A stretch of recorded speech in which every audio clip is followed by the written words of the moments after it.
All right, let's get right into it. Today, we're going to be dismantling the financial trap that keeps so many of us feeling completely stuck. And look, this isn't just about spreadsheets and budgets. This is about getting your time back, getting your freedom back. We're going to break down exactly how the system is kind of rigged against you.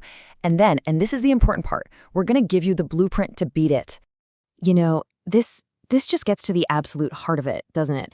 It's that feeling deep down that there's got to be something more than just getting by, more than just scraping through to the next paycheck.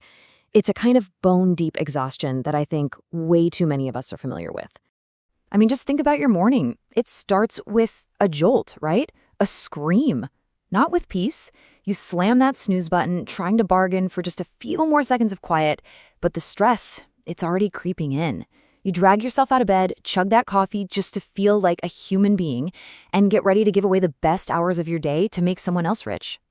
And then the commute. Whether you're jammed into a train or stuck in traffic, you just look around and see hundreds of other people with that same exact look on their face. You're burning through your youth, your best energy, to build somebody else's dream, all while counting down the minutes until you can finally go home. And for what? Really? That little moment of relief when your salary finally hits your bank account? It's gone in a flash. Poof! Rent, bills, student loans, subscriptions. The vultures just swoop in and pick it clean. And before you even know it, you're right back at zero. Let me be really clear about this. This is not a personal failure. You're not lazy, you're exhausted. So let's just call this what it is. It's a trap. It's a kind of modern slavery, just, with better Wi-Fi. It is a game where the house is specifically designed to always win. But here's the thing, understanding how the game is played is the very first step to flipping the board. So let's dismantle the two biggest pieces of this trap. First up, we have to talk about the invisible thief that's living in your pocket. We're always told that prices are just going up, but honestly, that's not the whole story. It's not even the real story. The real problem is that the value of your money is actively going down. Just think about this for a second.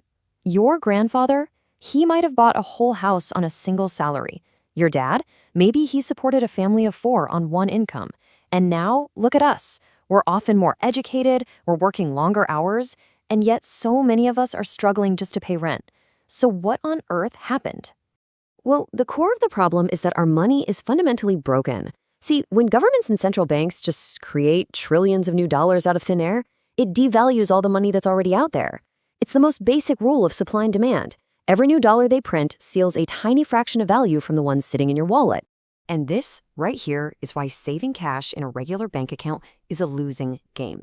It's financial suicide. You are working your tail off for a currency that is mathematically guaranteed to lose its value over time. Holding cash is exactly like holding a melting ice cube. You think you're saving, but really you're just watching it slowly disappear. Okay, so that's the first part of the trap, the money itself. But the second part, it's so much sneakier. It's psychological. Because we feel broken empty on the inside, society sells us the perfect cure. Just buy something. Go on, treat yourself. You deserve it. And oh boy, do we fall for it.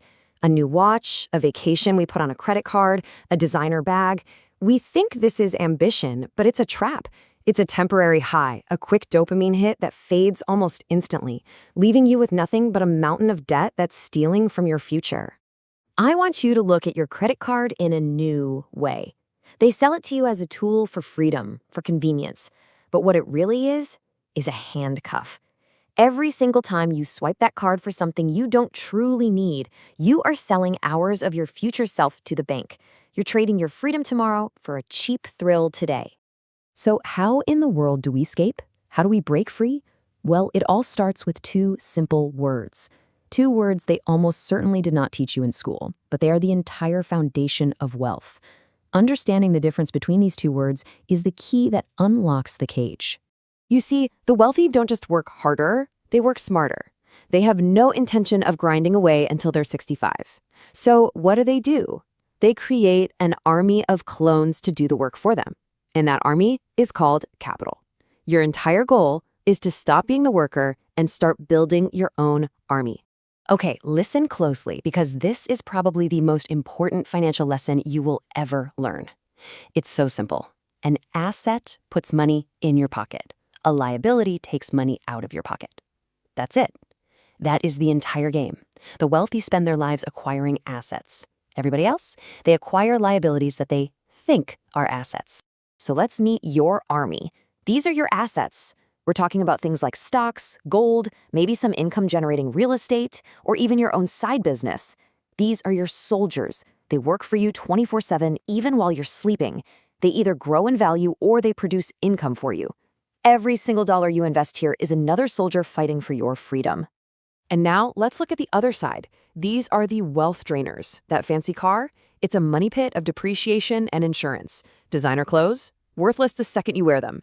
But here's the controversial one, the house you live in.